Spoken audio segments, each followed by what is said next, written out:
Hello viewers, hope you're doing well. Today in this video, we will implement the functionality to check the current user is logged in or not. So let's get started. Let's navigate to the VS Code. As you can see, the React.js application. So I'm going to create a new folder inside the src with the name hooks. Inside this, we have a file with the name useAuth. Inside this file, I'm going to create an object with the name auth context.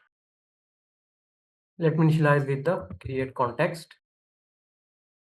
After this, I'm going to create custom hook that we have useAuth. So it will be an export name of the hook that we have useAuth.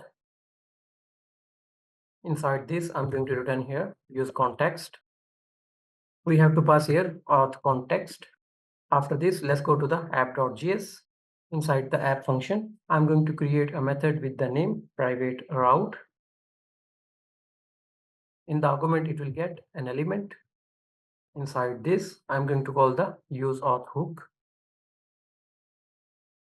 Let me save the response of the hook into this variable that we have current user.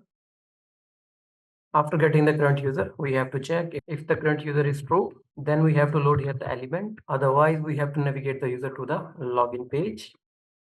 So let me add here the path that we have /login.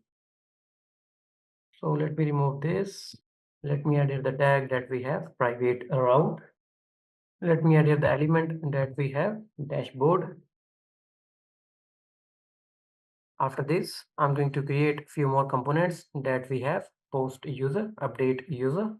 So let me create a new folder inside the pages that we have post user. After this, we have a new folder with the name update user. Inside the post user, we have a file with the name post user.js. Let me create a function with the name post user. Inside the update user, I'm going to create a new file with the name update user.js.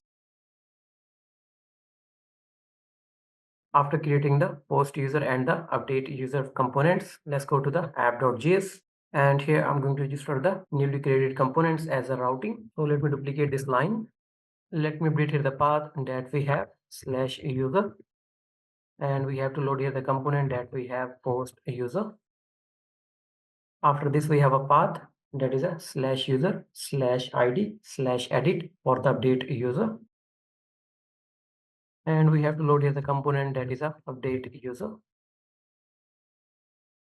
Now you can take a look of the app.js file. And this is the useAuth hook. So that's all for now from my side. If you have any confusion, you can do comment. Thanks for watching. Take care. Bye.